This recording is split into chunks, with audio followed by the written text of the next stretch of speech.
All right. Good morning and welcome everyone. Thank you for joining this webinar, a year in review update on the recommendations of the In Plain Sight report. I am here on behalf of the BCHealth Coalition. We are a coalition of labor, community groups, and individuals who work together to continually improve the health system we all rely on and to uphold the values of caring and fairness that our system represents. We believe care should be there for everyone when we need it, regardless of our age, race, gender, income level, or the town that we live in. My name is Melinda Markey, and I'm Executive Director at Community Action Initiative, and I am also an elected member of the BCHealth Coalition Steering Committee. I'd like to begin today with a land acknowledgement. I begin by acknowledging that we are here today on the traditional, ancestral, and unceded territories of the Coast Salish people, the Musqueam, the Squamish, and the Tsleil-Waututh First Nations. We also acknowledge the many territories and lands across Turtle Island that you are joining us from. We are honored to be here as guests on this land that Indigenous peoples have cared for and continue to care for. We invite you to take a moment to think about where you presently live and honor the land itself and the people of the land. Think about your relation to the place you live, work, and interact. This is our inquiry to honor the past and present and to stay connected to decolonizing practices. We invite you to use the chat to share the name of the territory you are connecting from as part of this acknowledgement. Before we really get started, I have a bit of housekeeping. This webinar is being recorded and registrants will receive a link and it will be posted on the BCHealth Coalition website following the event. You may send direct messages to panelists if you have a tech-related question, and you may use the Q&A function for questions throughout the webinar. There will be time for audience Q&A at the end. Okay, on to the main event. In November of 2020, Dr. Mary Ellen Triple-Lafond released the In Plain Sight report. The report was an independent investigation into and review of Indigenous-specific racism in the provincial healthcare system.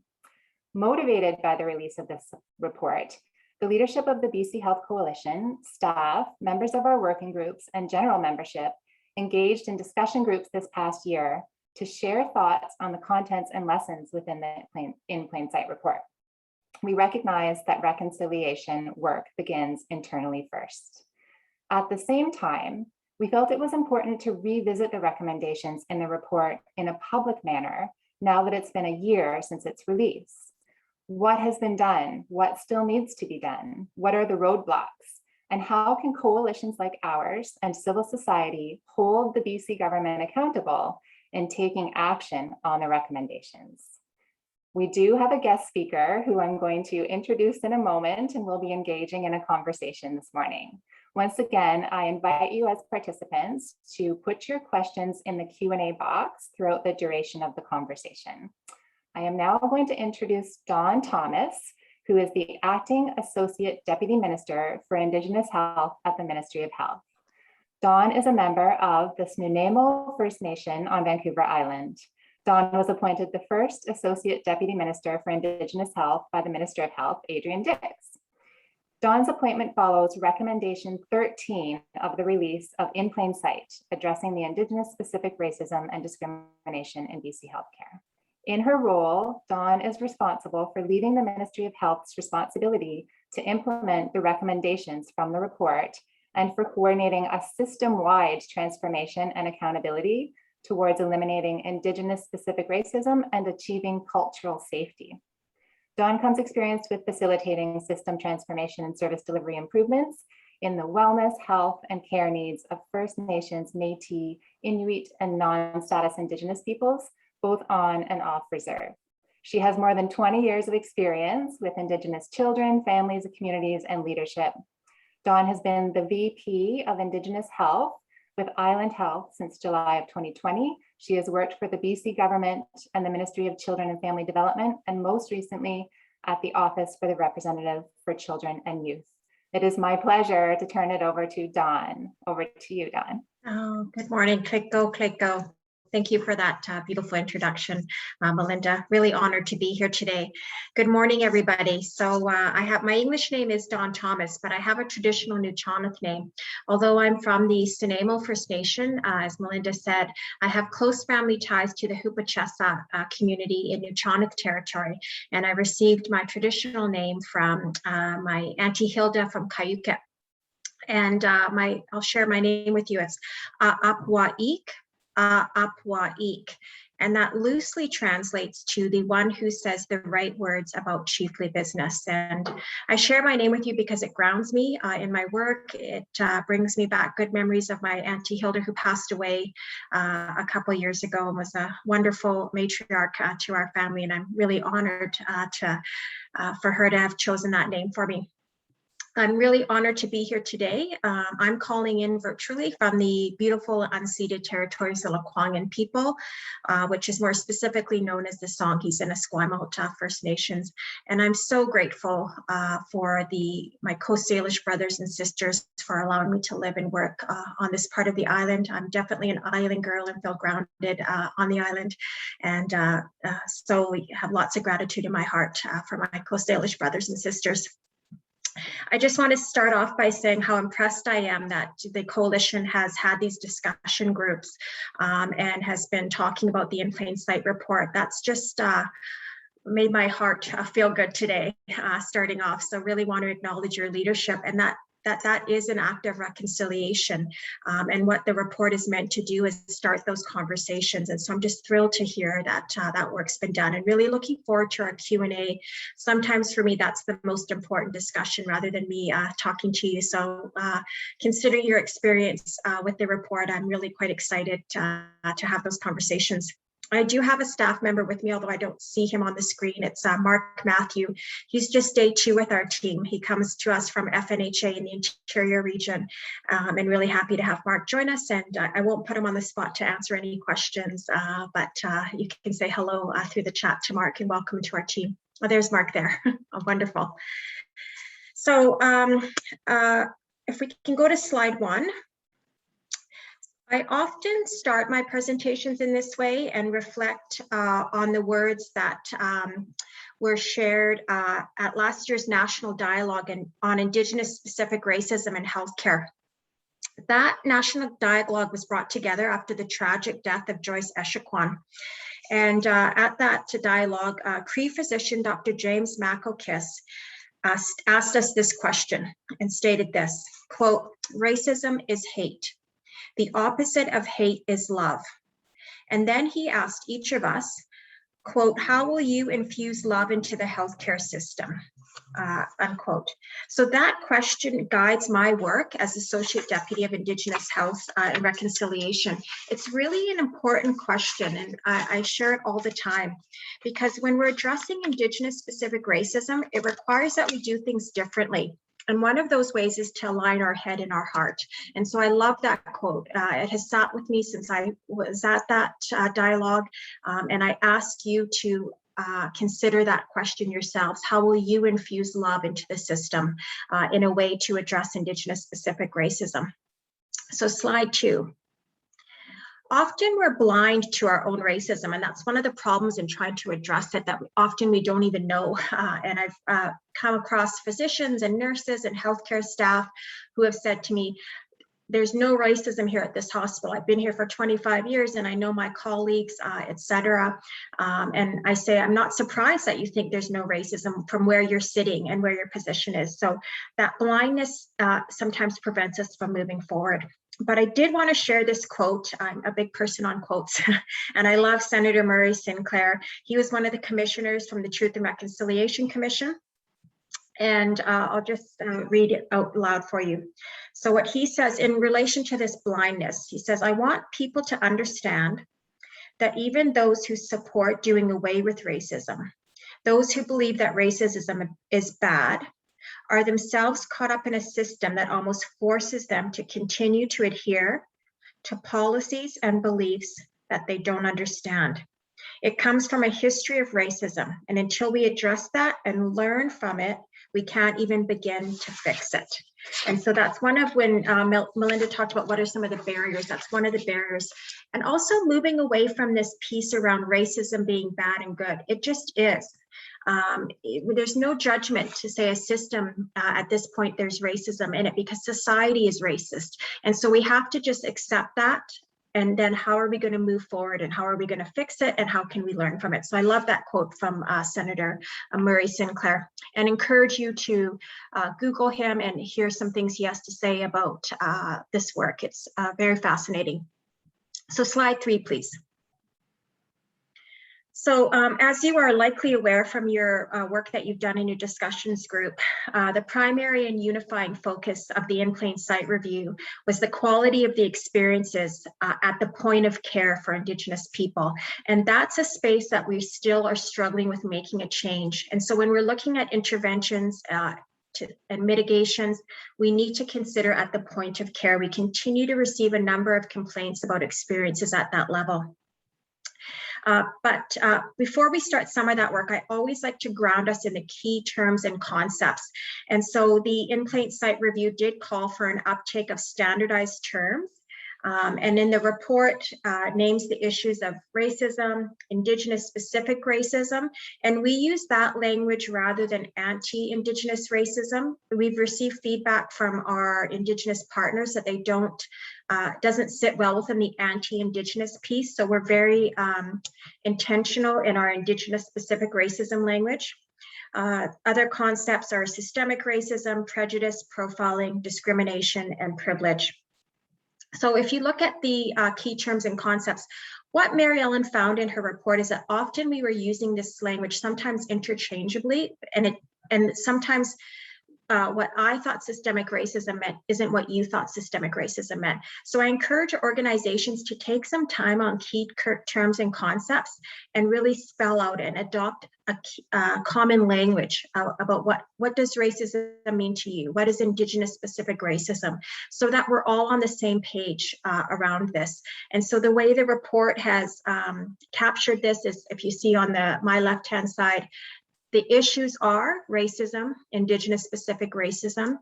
The tools and mindsets that we need to have are cultural humility. So often cultural humility and cultural safety are used quite interchangeably, which it shouldn't happen. Like they're not interchangeable.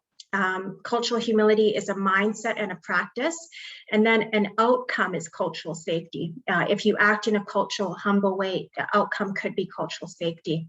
Other desired outcomes are substantive equality, and of course Indigenous human rights. And Mary Ellen and her team ensured that the entire report was based on the foundation of DRIPA and Indigenous human rights piece.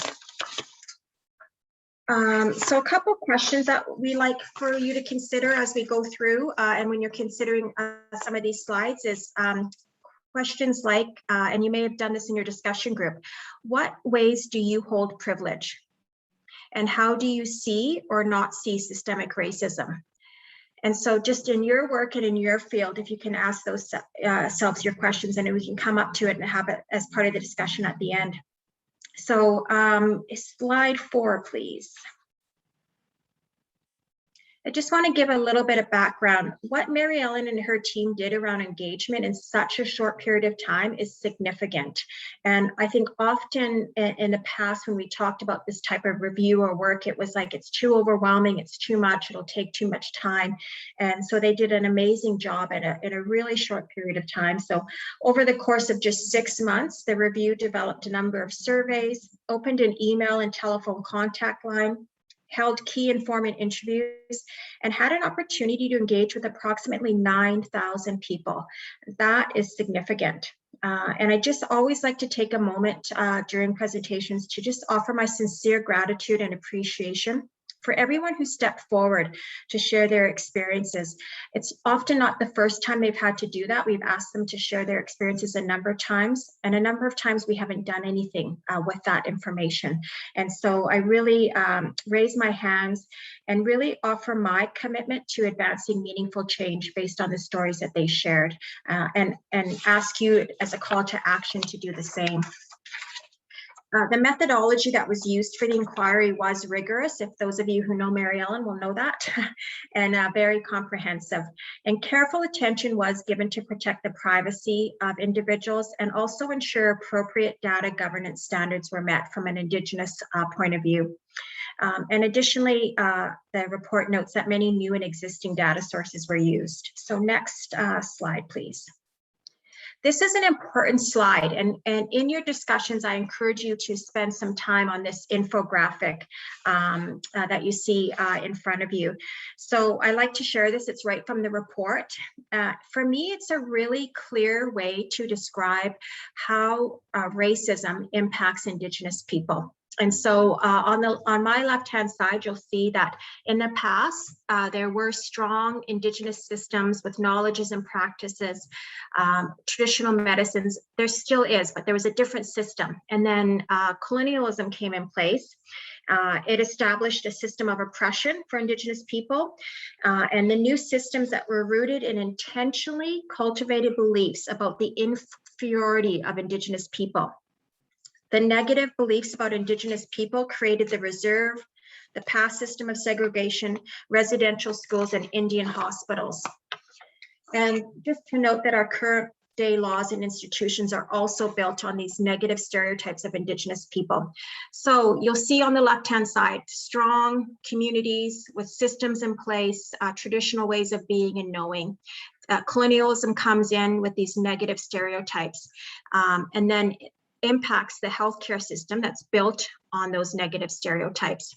And so if we go down through the schematic on the my right-hand side, these stereotypes were widespread throughout Mary Ellen's interviews with the 9,000 people and the surveys that she received. And so these were kind of the top items that came, the top stereotypes that came through. And it's difficult to read this and see this. Often I feel that gut feeling when I go through this, and it can be triggering for our Indigenous people, and also new information sometimes for our non-Indigenous allies and colleagues. But just to go through a few of them. So the stereotypes that came up, we're less worthy, we're drinkers, we're alcoholics, we're drug seeking, bad parents. So there were comments in the review like, yes, we do call the ministry in when the baby's born, but that's because they're bad parents. So trying to justify the actions that they took. Some other stereotypes that were frequent flyers, less capable, get stuff for free, and Indigenous women were disproportionately impacted because of racism and misogyny. And so there was a greater impact for our Indigenous women. So when we're looking at interventions and strategies, we want to consider that as we move forward. So those stereotypes, as you see, lead to discrimination, which include things like denial of service, ignoring and shunning. And we've seen that in public complaints and issues that have come forward. I don't think that will be news to anybody. And then that discrimination, of course, leads to the less access and mistrust. And we see that in the COVID vaccinations, that numbers in First Nations communities are significantly lower than in the mainstream population. And a lot of the feedback we're getting is around that mistrust from Indigenous communities and elders. And then, of course, that less access leads to those poor outcomes. And so when people ask us, how does this impact Indigenous people, or how does it impact poor health outcomes, this schematic, I think, is a really important piece of work. And the way that Mary Ellen and her team have shown this and demonstrated this, I think, is important and a useful tool, and something that's pretty straightforward to share as you talk about this. Okay, slide 6, please. So findings, so just to provide a little bit more detail, the review data found, number one, that 84% of Indigenous respondents reported some form of discrimination in healthcare. Like, this is crisis point, and I want us to respond and think about it as the crisis that it is. 52% of Indigenous healthcare workers reported experiencing racial prejudice at work. More than 1/3 of non-Indigenous healthcare workers personally witnessed racism or discrimination directed to Indigenous patients. And this one for me is this next one, the most harmful or the most upsetting. 13% of healthcare workers made racist comments directly within the survey. So that almost arrogance in a survey about racism, making racist comments and feeling safe to do that. Like, I shouldn't be shocked, but I'm shocked. And so very disappointing that that happened in this survey. So as we know, considering those statistics, racism does limit access to medical treatment and obviously negatively impacts Indigenous people. As I said, Indigenous women and girls are seriously disproportionately impacted and have the additional burden of misogyny on top of racism. And the dual public health emergencies, both the overdose and pandemic crisis, are magnifying racism and disproportionately impacting our Indigenous people. So the review found the following, that the current education and training programs are inadequate. So there are good practices happening and good training happening, but it's in pockets throughout the process or the province. We don't have a coordinated approach to education and training, so it's inadequate. The complaints process does not work for Indigenous people. I would probably say it doesn't work for anyone, but specifically it doesn't work for Indigenous people. It's a very complex, convoluted process that isn't respectful of Indigenous ways of knowing and being, and is not culturally safe. Everybody, I think, agrees that. The number one issue when I'm out in community or talking with leaders and chiefs is the complaints process. And Indigenous health practices and knowledge are not integrated. There's an insufficient hardwiring of Indigenous cultural safety. The review also found that Indigenous structures and roles in health decision-making need to be strengthened. And this was a big piece. There's no accountability for the elimination of Indigenous-specific racism, including system-wide data and monitoring of progress. That was a significant issue. The report found basically there was zero accountability. And so we need to build that accountability into our responses. And so just to share that often in the past when we talked about cultural safety and humility, education and training were kind of the number one responses. That is one tool, but it's a small tool in the response because we won't change everyone's hearts and minds. There would still be people who believe that Indigenous people are inferior, less worthy, drug-seeking, alcoholics. So we need to build other accountabilities in for those folks that we won't change their hearts and minds. And the way we do that is through legislation and through policy. And so when we are looking at what is government doing, we're looking at the whole menu of interventions that can start to build in some accountability into the system. So slide 7, please. So just some key observations. The meta themes from the data are: 1, that Indigenous people are receiving services in a healthcare environment which is skewed away from primary preventative care and towards secondary and tertiary care.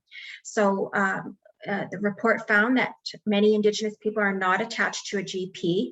And as you see from some of the stats, that they are at a much higher percentage going to receive their care in emergency room. So that piece around less access, mistrust of the system, they wait till the very last minute and then end up in the emergency room, which is not appropriate. So the lack of primary care, the lack of attention or attachment to a GP results in higher burden of disease amongst Indigenous people. And then the less access to primary care may also be driving lower cancer screening rates and higher rates of treatable cancers. This is an area we think we can make some progress on. So we know that there's lower cancer screening rates. So let's target that area and bring Indigenous people into the healthcare system, provide a safe space for those things to happen, and hopefully be able to lower those rates of treatable cancers for Indigenous people. And then, as I said, emergency department is the hub for much of First Nations health, with adult Indigenous users 2 times or more than other residents to access the emergency room. And then just one note here, there is a Métis population health report forthcoming with specific data on BC's Métis people. And so that'll be really interesting, and encourage your team to have a look at that and spend some time looking at how these numbers and these percentages may be different from Métis people. So slide 8, please. Just an overview of the 24 recommendations that the report has established, and to say that the recommendations were carefully crafted just to ensure that we uphold our commitments to the Declaration Act in consultation and cooperation with Indigenous peoples for shared decision-making. Just a couple of the ones that I wanted to highlight in these recommendations. As Melinda said, recommendation 13 was the associate DM position. And I want to acknowledge Minister Dix and Deputy Minister Brown. There's only one First Nations or Indigenous associate deputy minister, and that's myself. And there's no Indigenous deputy ministers, and I think 3 or 4 assistant deputy ministers. So when you ask what you can do, I like to put a call of action out for advocacy around demanding that in 2021, there can't be no Indigenous deputy ministers. Like, how is that possible in 2021? And so encourage you to advocate for that, in addition to additional associate DMs and assistant deputy ministers. Indigenous people need to be at that decision-making space to be able to make the changes within the system and really to make the required transformational change that we're asking for. It's a significant amount of work, but we need Indigenous people in those positions. And so I raise my hands to Minister Dix and Deputy Minister Brown for really having the courage to have the first associate DM that is Indigenous in this position. Other ministries are looking at it, and I know Indigenous leadership is asking for a similar position in education, K-12 education, as a result of the racism in that system as well. Slide 9, please. So just the shifting healthcare system, want to make a couple of comments. All the health authorities now have 2 Indigenous board members, and again, recognizing Minister Dix for taking that step. I'd like to go further and like to see an Indigenous chair of one of the health authorities, and so we've put that forward as a consideration. Also want to acknowledge that now each of the health authorities has a VP of Indigenous Health. This is a new position. I started in mine, I believe in June or July of 2020. I was the only one at the time. Now each health authority has one. I think Fraser is in the process of recruiting, but will be there soon. It just demonstrates what we can do in a 6-month time period. They've created those positions with no worry about budget, etc. It's going to be an important position as we go forward to have that Indigenous person at that decision-making, have that decision-making ability at a leadership level. Those people in those roles are coming together as a standing committee, so that VP of Indigenous Health table will help inform some of our work. And we're really excited to work with those VPs and will be our lens into the system and for them to share information with us as well of what's happening at the health authority level. Additionally, the colleges of physicians and surgeons have integrated an anti-racism and cultural safety and humility standard. Finally, you may have heard about the cultural safety and humility accreditation standard. There was recently a public review, and this is the first of its kind in Canada. The standard is expected to be published at the end of this fiscal, and the standard was led by FNHA, First Nations Health Authority Partnership, with the Health Standard Organization. And it was guided by a First Nations-led technical committee, but also had input from Métis Nation BC.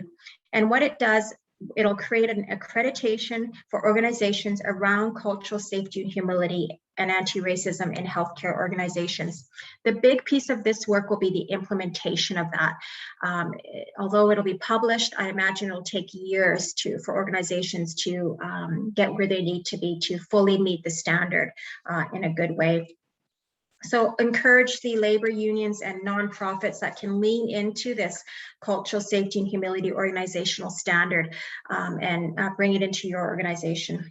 So slide 10, please. Just want to comment a little bit. So when I talked about accountability in the system, one area that hopefully will be happening very soon is under the Health Professions Act. And the change that I'm most excited under this act is related to a reporting feature. So the legislation will require healthcare professionals to report racism when either they've experienced it or witnessed it. And it's a must report. And so that will be one way we can build that accountability that Mary Ellen noted was not in the system to date. Additionally, there's a National Collaborating Center on Indigenous Health that sits in partnership with UNBC. And again, encourage your organizations to reach out to Margot Greenwood, who's running that center. They will have a number of tools and resources available around this work. So what does the research say? What are the latest tools to use? How to make change in a system organization and systems change in an organization, those types of things. And so really, as I said, encourage you to reach out and connect into that important resource. And then the complaints issue, as I said, that's the #1 issue that we keep coming across. So I do know that every region, every health authority has started to organize and streamline some of this work. But what's most important from my perspective in this area, obviously being culturally safe, but really building up that health advocate office, which is one of the 24 recommendations. So that office will be able to collect data, collect information, advocate for patients in real time, and be able to respond to the issues that come forward. So slide 11, please. What does this mean for you? So the work of addressing Indigenous-specific racism in the BC healthcare system is all of our responsibility. And I just want to say that you know, Indigenous people didn't create racism, and so it's not for us to fix it, and really encourage our allies to work with us to do some of that heavy lifting that is required to start to make the changes. And Dr. Danielle Ben-Smith often talks about this in a really powerful way, that we don't own it, and it shouldn't be our sole responsibility to fix it. And so in considering that, we ask, what does this mean for you? So what is your personal commitment to action out of the findings of the In Plain Sight report? And then secondly, how can you infuse Dr. Makakos's words into your work? How can you infuse love into our practice and into the healthcare system? So slide 12, please. Just want to share some resources with you, and I believe you'll be able to get a copy of the slides. And so there's a number of books and articles for you to read. And again, that speaks to your commitment to making the shifts that we need to make. Some really important resources to share out with your membership or your staff, etc. Next slide. And these are just some ideas around practicing humility. So often when I come to these presentations, people do ask, like, what can I do? What can I do specifically to address this? So we just share a number of practices of humility. And that, to me, this is an important piece, and really want you to spend some time looking at these suggestions around humility. If we all practice a little more humility, I think it would go a long way. And I find there's a lack of humility sometimes when these issues come forward. And so it's a reminder for me to be humble in my work and with my colleagues in these sometimes really difficult situations and difficult conversations. So as you can see, you can reflect on your workplace culture, reflect on practice, reflecting on your own privilege, and being intentional about that. So just some ideas for you to consider. And then slide 11, please. I just have my contact information there, and then Nicole Cross, who's my executive director on the team. Please reach out. Sometimes people don't feel comfortable chatting in this space, but if you have any questions or comments or concerns, just please send us a note. We'll be happy to get back to you. The dialogue is so important, and really raise my hands to the BC Health Coalition and the team for the work you've done and for inviting us back into the space. This is an act of reconciliation and so important. So I'm super grateful for the opportunity to be here today. Kliko, kliko.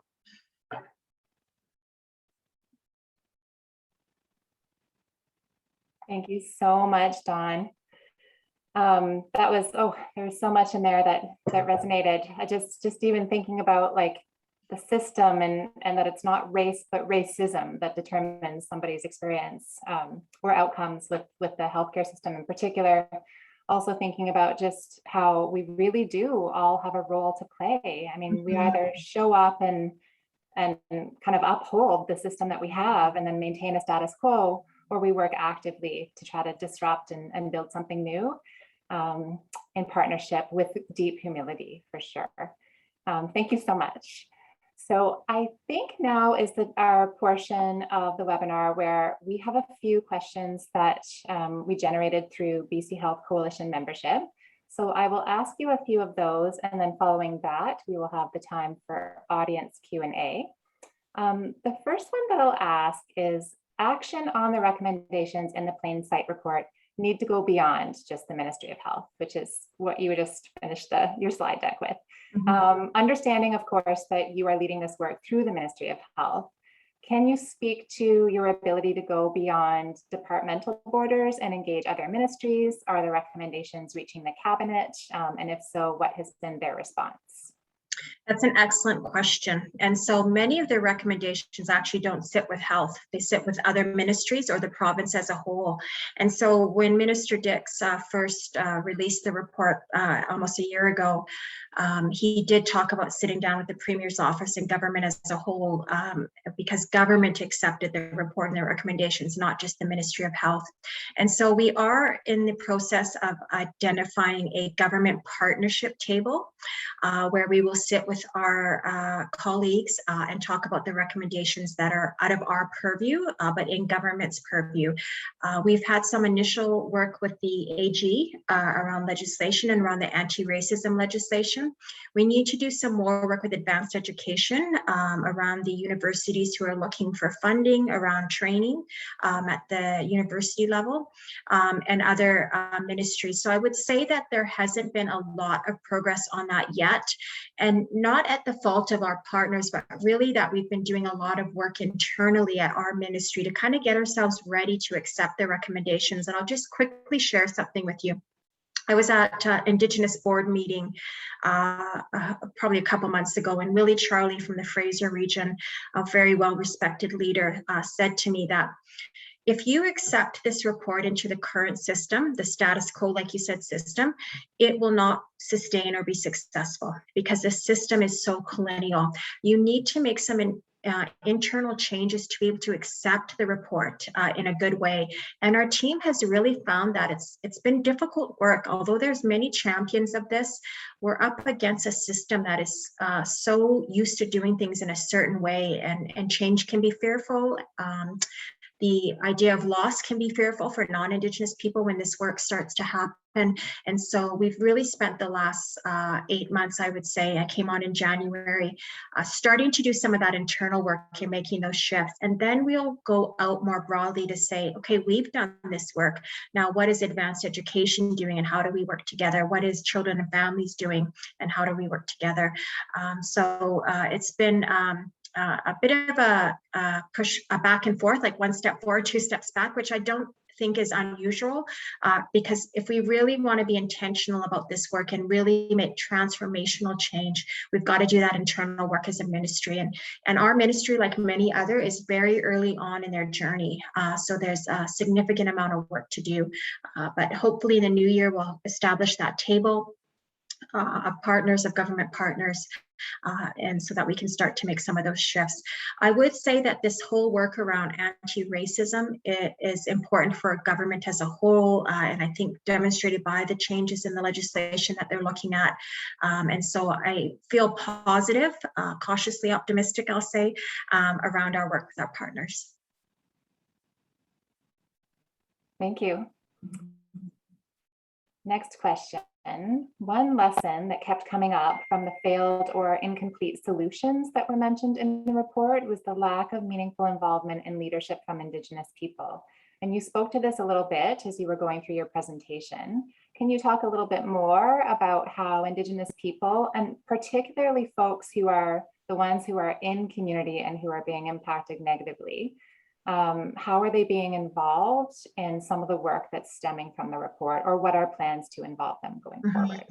Another excellent question. So a couple things on that piece, Melinda, is first, like I said, I'm extremely passionate about ensuring that we have Indigenous people with lived experience in these positions of decision-making power, and shifting that power in a good way, but there is a difference in power, obviously, when we're not at the decision-making table. And so it's so important for me to have partners to advocate and demand something differently within the health authorities and within government, and not just the Ministry of Health, other ministries as well. We do have a task team that's been established, which was consistent with the recommendations. And we have membership that's pretty broad. It's much larger than we imagined it would be. There's 31 people on there, and it's a broad provincial representation. And so those folks engage with their community and their nations, and then come to that table to share kind of a nation-specific needs around the healthcare system. In addition to that, we reach out through some engagement pathways through the FNHA and FNHC to ensure that we're hearing from chiefs and leadership and community members on a pretty regular basis. We're planning on doing some town halls. And the other piece is we're going to start inviting Indigenous patients into some of this work. And so based on their experiences, what would they see as change? What would they see as meaningful? And so that also is a plan for the new year, but really through the task team and through our engagement pathways to date, being able to engage with community members. And I will say that there isn't a community that I've gone to that doesn't have terrible experiences with the healthcare system, and everybody has a story, whether it's themselves or their family member. And so when I say we're in a crisis, we really want us to respond and talk about the crisis that we're in the healthcare system. Thank you. Absolutely. The next question is about system transformation and really the requirement to have a whole of society approach, as we've been talking about. What are some of the roadblocks from your point of view in terms of achieving meaningful progress? I mean, you mentioned at the very beginning that there's a lack of humility. That's one of the roadblocks. And I think there were a few others that were mentioned through your deck. Could you summarize some of those roadblocks for us? Yeah, it's such an excellent question, and it's such a massive issue. And so it's hard to sometimes, it can be overwhelming. Like, how do we really make change that is going to shift this when it is a societal issue? It's not just a health issue for sure. And so I think building some of that accountability across the disciplines is important. So the Anti-Racism Act that the Human Rights Commissioner and AG is working on will be important to have legislation. We're doing some work around Indigenous data ownership, and so really understanding the data in a better way. That way we can measure whether we're progressing or not, and that's across the systems as well, not just healthcare systems. So AG is leading some of that work with Ktunaxa Nation as well. So those are some of the big ticket items. I think what we have to do, and how I look at it, is that we can only be in control of ourselves and our organizations that we work with. And so making those changes individually, my hope is that swell will start to create a shift. But we're a long time away from that. And I want us to be intentional, thoughtful. And although there's a sense of urgency, we really have to slow down and say, what are we doing? What's working well and what isn't working well? The other piece I often think of is Dr. Alika LaFontaine is an Indigenous physician from Alberta, but has just been recently appointed to the president of the CMA. He does a lot of work in this area. And what he has said is that there's no jurisdiction that's doing this work that we could borrow from. So we can't go to Australia or New Zealand and say, oh, they're doing this in a really good way. Let's take some of those strategies. So it will be a little bit of trial and error. And it's unfortunate to say that, but it's realistic. Like, we're going to have to try some things out and see if they work across the systems and go from there. But one thing he notes is that, and I talked about this briefly, is in this anti-racism work and humility and cultural safety, is that often we don't acknowledge the loss for non-Indigenous people. So I'll share, like when we came into the Ministry of Health, it was a whole new team, many Indigenous staff members. We made some shifts. And so there were some changes and some loss for non-Indigenous people who had been sitting in those positions. And not that we have to own it or fix it as Indigenous people, but just to acknowledge that some of the fear around change is the loss, and the change may be in privilege, and that's okay, that that discomfort needs to be there in order for the change to happen, but just to acknowledge it. So I don't know if we do a good job at that, and it's something we're trying to focus on at the Ministry of Health, and Dr. Alika LaFontaine has a bit of a framework around that and kind of the steps to take, and I also encourage you to reach out to his information, which you can just Google his name and it's available, but he does a really good job of explaining how to kind of walk through those steps in humility, what to consider and how to make the shifts that we need to make. But we are a long ways away because it's a societal issue, and it's, I mean, our whole country was built on it, right? And so I think the good news is that we're talking about it, we're naming it, there's some momentum here, and I just want to build on that incrementally so that we can make some of the changes. Well, thank you, Mark's put his name down there so you can have the spelling. Really wonderful leader who's done a lot of work in this area, specifically around complaints and safety of making complaints. So encourage you to follow his work. Okay, that's fantastic. Thank you. One more question from me before I grab one of the audience questions. This question is a broader question. So the BC Health Coalition brings together a wide cross-section of civil society, from labor unions, community groups, seniors organizations, patients, their families, and so on. To all of us, what would be your sort of main call to action right now this morning? That's such a good question. My main call to action, I guess it would be that you individually are doing the work that you need to do around reflection on your privilege, on reflection on your humility, some of those practices that we shared, that you're being intentional about this work and naming it. And I guess the other piece I would say is that you're inclusive of an Indigenous voice. So do you have Indigenous leadership? Is there a recruitment and retention plan for Indigenous staff in your organizations? Are you inclusive of Indigenous patients' voice at the table? Really, it's one thing I've been asking all ministries, all organizations to do. What is your Indigenous recruitment and retention plan? Because we can't make the changes that we want to make without having Indigenous voice at that table and be able to be part of the decision-making process. So I guess some individual work, but also as organizations that you're looking at ensuring that you have Indigenous voice at your tables. Fantastic, thank you. Okay, I'm going over to audience Q&A. Here comes the first one. Thank you, Dawn, for this very informative presentation. Although I'm not entirely clear on the difference between assistant and associate deputy minister roles, according to information I located online, associate deputy ministers are deputy ministers in waiting, often assigned to a specific project or initiative, pending appointment to lead a department.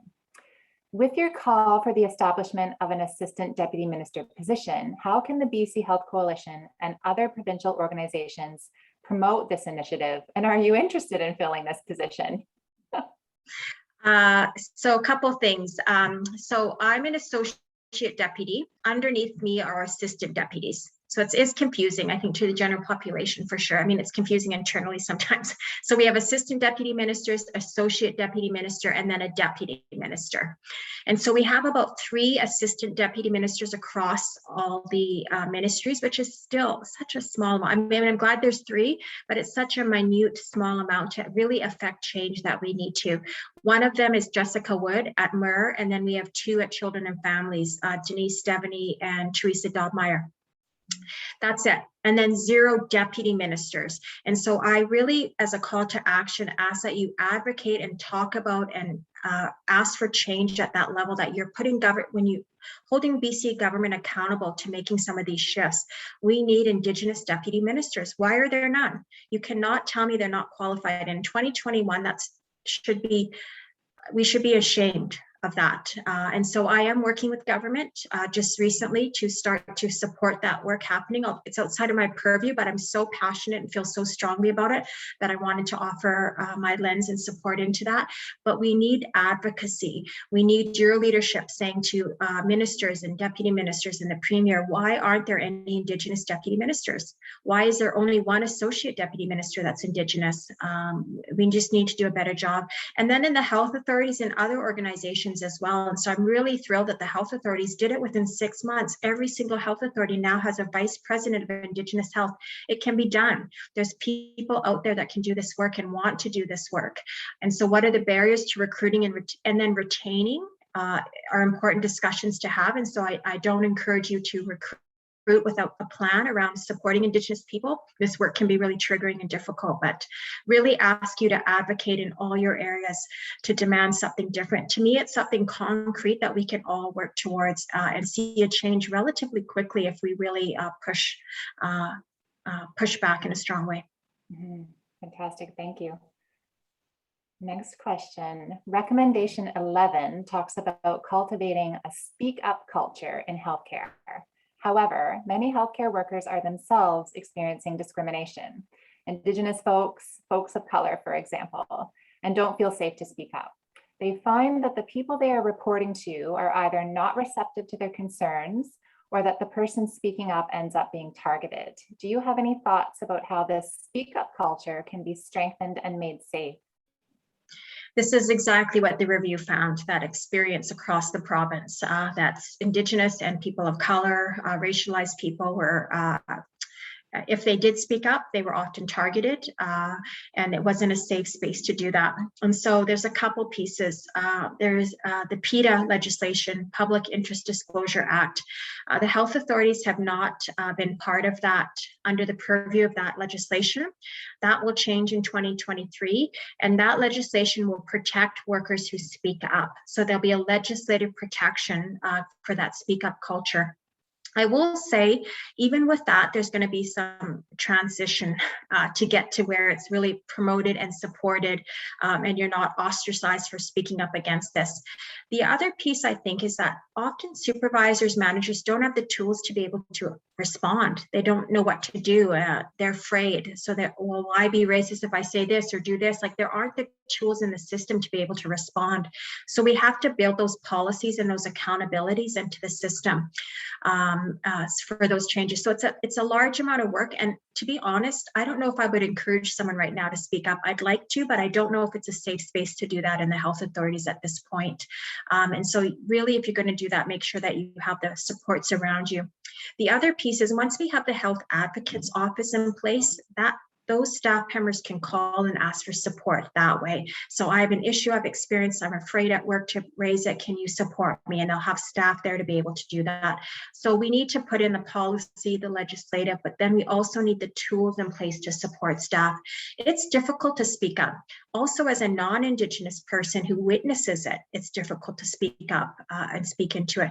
We need to practice some of those skills so that we can be better at it. I know I've seen racism and acts of it, and I've been nervous to raise it. Like, how do I address this? Or someone has said something to me and I was like, oh my goodness, and I was so shocked I didn't respond. So I needed practice. And how do I respond in a way that will support the relationship, have an opportunity for learning, but really say, like, that's not okay. And so we need training on how to do that and to practice that skill set. It's a skill set. So we'll take some time to get there, but you're absolutely right. That's a common thread throughout the province, that they do not feel safe. Then it doesn't go anywhere. The complaint never goes anywhere. And often they're ostracized or targeted once that happens. And then people bring up their integrity and the way they work. I mean, it's really awful situation currently. So we have a lot of work to do in this area. Mm-hmm. I just want to thank the person who submitted that question, and thank you for that answer. I just am noting the time, it's 11:56. Mm-hmm. So I think we do need to wrap up. On that note, there is a lot of work to still do. And I think as a coalition, we will be setting an intention to continue with all of these conversations and trying to figure out how we can translate some of our learnings into action that's inclusive with humility. So thank you so much, with deep gratitude and appreciation for your time and for the conversation. Thank you to all of the participants as well who have joined us this morning. We really do need to work together to hold our elected government accountable to improving our public healthcare system so that everyone can enjoy it and use it equitably. Now, as we wrap up, I do have a little bit more housekeeping. So we'd like to hear at the BC Health Coalition about the types of events and topics that are of interest to folks in terms of what types of things should we do next. We've created a brief priorities survey. I see that Audrey has just dropped it into the chat. This survey will really help us to know where to put the focus. So please do go to that link in the chat and either fill it out now, or you can save it, open it and fill it out a little bit later. This is our very first webinar or event that focuses on reconciliation and Indigenous health. So if you want more on this subject, and I'm sure that you do, please be sure to say that in the priorities survey. And lastly, if you are a member of the BC Health Coalition, please do join us today at 1 p.m. for our annual general meeting. The link to join the AGM is in the registration email that you will have received. And if you have any issues joining the AGM portion at 1 p.m., you can email BC Health Coalition staff for support at info@bchealthcoalition.ca. All right, once again, thank you, Dawn, and thank you everyone for joining us today. Thank you so much. Thanks. Bye now. Bye-bye.